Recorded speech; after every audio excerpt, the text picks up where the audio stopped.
Camarades, s'il vous plaît. Vous Tungara a la parole. S'il vous plaît. Merci, Monsieur le Président. Je crois que ici, j'en appelle vraiment à la sagesse de tous les militants adhérents. Ça, je le demande en tant que cadet.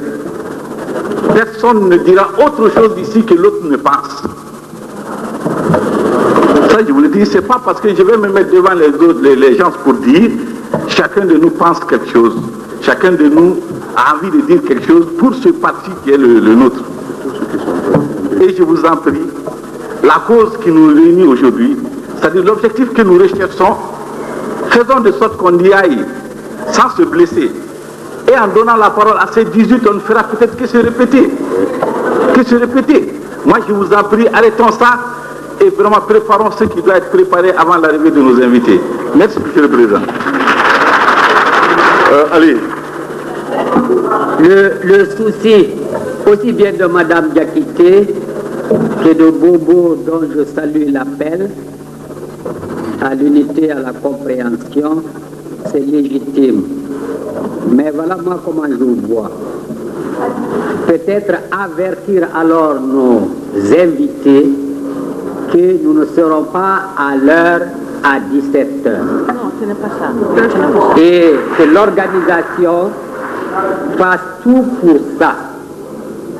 Que toute la commission d'organisation mobilise tous les observateurs et que vous puissiez avertir nos invités. Parce que ce qui est en train de se passer, à mon sens, est extrêmement enrichissant. Et ce n'est que lorsque nous prendrons l'habitude de débattre à fond qu'alors nous irons vers des convergences, que nous cesserons de nous soupçonner et que nous nous comprendrons les uns les autres. Moi, je souhaite en tout cas que plutôt cette disposition soit prise d'avertir tous nos invités que nous aurons du retard et que les débats continuent à monter. Merci beaucoup.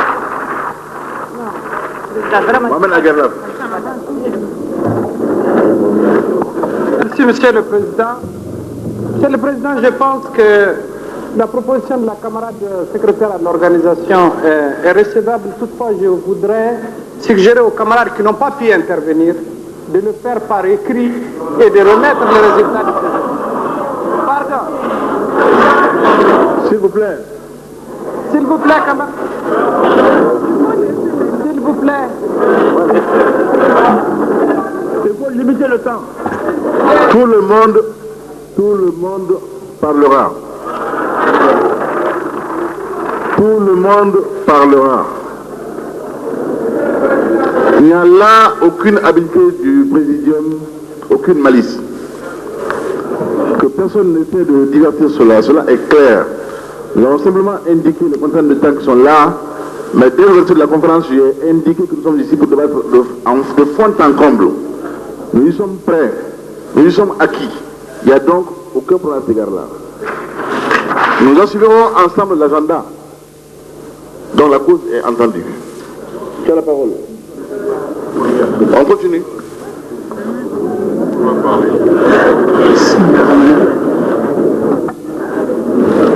Président. Dans ce cas, je demande qu'on m'inscrive. J'ai dit que je suis d'accord avec la proposition du camarade président, mais à dire qu'au niveau de la commission d'organisation, nous allons pouvoir tout de suite toucher 1000 invités pour leur dire que... pour leur dire... Hein? Bon. Continue, Khalifa. Vous débrouillerez. Pour dire que nous allons informer les camarades invités au nombre de 1000 que la cérémonie de clôture est reportée, ce serait vraiment un engagement très difficile à prendre. Ouais. Bien, nous... Khalifa, ne nous embrouille pas. Vous vous débrouillez un point près. D'accord.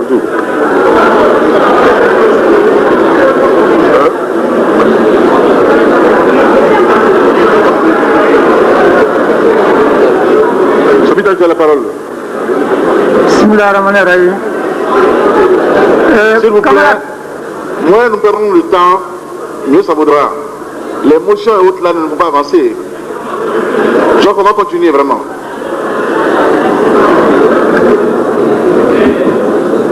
Je voulais proposer peut-être que, pour faciliter le travail du camarade à l'organisation, qu'on puisse lui donner une heure à communiquer aux invités.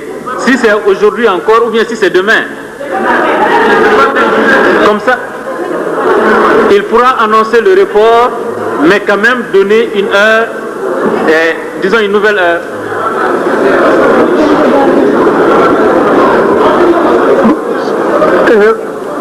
Je crois qu'il est... Pardon. Il est 11h30. Il est 11h30. Je crois qu'en allant jusqu'à 14h, normalement, on devrait pouvoir épuiser. 14h. 14h, il n'y a en fait qu'une commission, celle de résolution générale. Celle-là, avec diligence, peut travailler et sous 2 heures, non, 1 heure, oui, nous ramenons de son travail et ainsi à 16h, nous nous retrouvons pour en connaître et l'affaire suit son cours, etc. Il faut aussi apprendre à travailler en profondeur, mais dans le temps imparti. Je dis souvent que nous avons l'habitude de voir des camarades en guerre tenir des conférences et des congrès d'une demi-journée. C'est vrai qu'il s'agit de parties de classe, où les conditions sont rigoureuses, où chacun a souci non pas de paraître, non pas de mobiliser la parole par un moment donné, mais de dire l'essentiel, ou alors vraiment, si un camarade l'a dit, ça y est, on passe son temps de parole. C'est sûr que nous aurons longtemps avant que de tels comportements soient activatés au sein du parti. Donc dans l'intervalle, tous ceux qui veulent parler, parleront. Mais qu'on ait en vue au moins cela comme test de discipline en ce qui nous concerne nous-mêmes. Qu'en aucun cas nous n'irons au-delà de 14 heures. Si chacun convient de cela, je pense que l'on peut effectivement vider les 18-20 interventions à venir et suivre le reste du programme. Il n'est pas bon non plus. Il n'est pas de la meilleure image que chaque fois qu'il y a assise à des mains, les invités soient renvoyés, reviennent, demandent qu'est-ce qui se passe, et ça nourrit beaucoup de spéculation. Ça nourrit une certaine image du parti et de ceux qui le dirigent. Est-ce ce qu'on cherche? Je ne le crois pas. Je ne le crois pas. Donc nous fixons 14 heures comme échéance et on renvoie la commission en conclave. Elle revient 16 heures c'est bon. 16 heures c'est bon. Pour nous faire le rendu, et on peut quitter la salle pendant 10 minutes, un quart d'heure, le temps d'installer les invités, et on termine à 17 heures. Merci. Tu as la parole, camarade. Camarades, moi je vous invite à faire un petit peu de mouvement. On va faire un peu de détente. Regardez un peu à votre droite, qui est à ma gauche. La banderole qui est là, c'est pour l'unité et la cohésion du parti. Au fond de la salle, je vois écrit là-bas renforcer la discipline au sein du parti. Et à ma droite, à votre gauche, je vois là-bas espace de débat démocratique franc et sincère. Là, c'est très important, camarades. Comme mes professeurs ont eu à le dire, nous sommes à un tournant décisif de la vie de notre parti. La conférence que nous avons en vue ici, dans l'ordre, elle n'est pas la première. Dans son genre même, elle n'est pas la première. Je dis ça en introduction et je terminerai par là aussi. C'est très important. Il y a très longtemps, ce sont les rumeurs les plus fantaisistes et les plus folles qui ont envahi Bamako sur l'idée d'un certain congrès extraordinaire de mon parti. Et après, c'est la presse qui s'en est saisie pendant plus de 6 mois. Aucune structure, ni un comité, ni une sous-section, ni une section n'en a parlé. C'est très important, il faut que les gens le cherchent. Cependant, On est venu ici, dans cette même salle, lors du dernier congrès ordinaire. Les délégués sont venus au compte des sections. Et après la conférence, ces délégués sont allés rendre compte à la base. Il n'y a pas eu d'idée de congrès extraordinaire. Aucune section, aucune sous-section, aucun comité n'a envoyé une correspondance quelconque à la direction du parti pour dire que le congrès a été mal fait et qu'on doit reprendre le congrès. Si une sous-section l'a fait, si une section l'a fait, alors le micro est là que la section vient s'expliquer ici.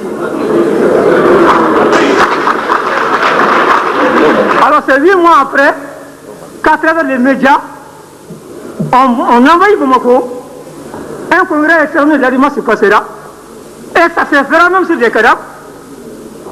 Camarades, comme l'a dit hier, certains de mes aînés, cherchons raison garder. Je me pose la question, est-ce que notre parti est géré par des textes? C'est là où le débat doit être focalisé. Si le parti est géré par des textes, alors qu'est-ce que disent nos textes à propos du congrès? J'en viens là. En réponse à la question personnellement que je me suis posée, l'article 26 des statuts stipule: le congrès est la plus haute instance du parti. Il est convoqué tous les 5 ans par le comité exécutif. Des congrès extraordinaires peuvent être convoqués sur décision du comité exécutif ou à la demande des 2/3 des sections. Cet article, loin d'être une innovation aujourd'hui, rime avec l'article 23 et 24 des statuts issus du premier congrès ordinaire du parti tenu les 24, 25 et 26 septembre 1994. Ce que l'on a comme innovation à l'article 28 qui précise éloquemment en 2 paragraphes les membres avec voix délibérative, les membres avec voix consultative. C'est pour harmoniser les textes. J'en viens. La question est aussi de savoir pourquoi des cadres du parti piétinent les textes du parti en se saisissant des médias pour imposer un congrès extraordinaire. J'admets l'allégation faite par ces cadres qui a crise. Et qu'elle soit même grave, est-ce que les textes ne prévoient pas de recours à cela? Je crois que bien oui. L'article 10, paragraphe 5, stipule: tout membre a le droit d'exercer des recours auprès des organes et instances habilités.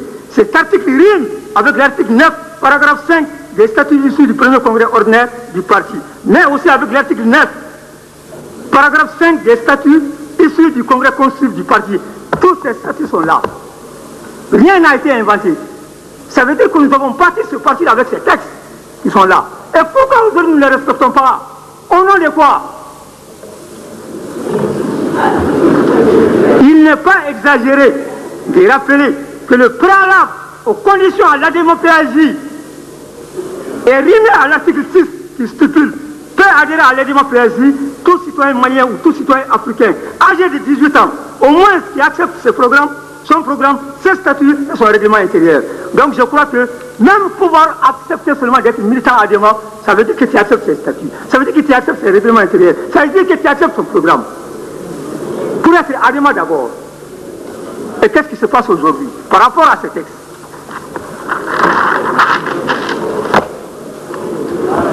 Cet article rime avec l'article 5 des statuts issus du premier congrès ordinaire, mais aussi avec l'article 5 des statuts issus du congrès constitutif qui est là. Je peux vous le montrer. Bon, dans toute organisation humaine, moi je suis syndicaliste de formation. Dans notre déontologie, pour parler des revendications, il faut satisfaire d'abord le devoir que tu as à faire.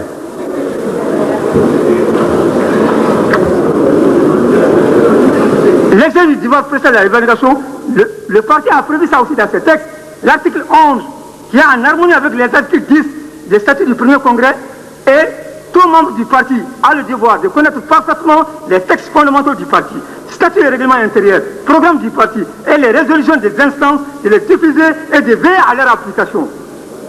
D'observer la discipline, comme vous l'avez vu ici, et les règles de la démocratie au sein du parti. Cet article veut dire, moi à ma connaissance, que lorsqu'une décision est prise par tel ou tel organe de direction, chaque militant et chaque militante doit tout mettre en œuvre pour que son application se réalise.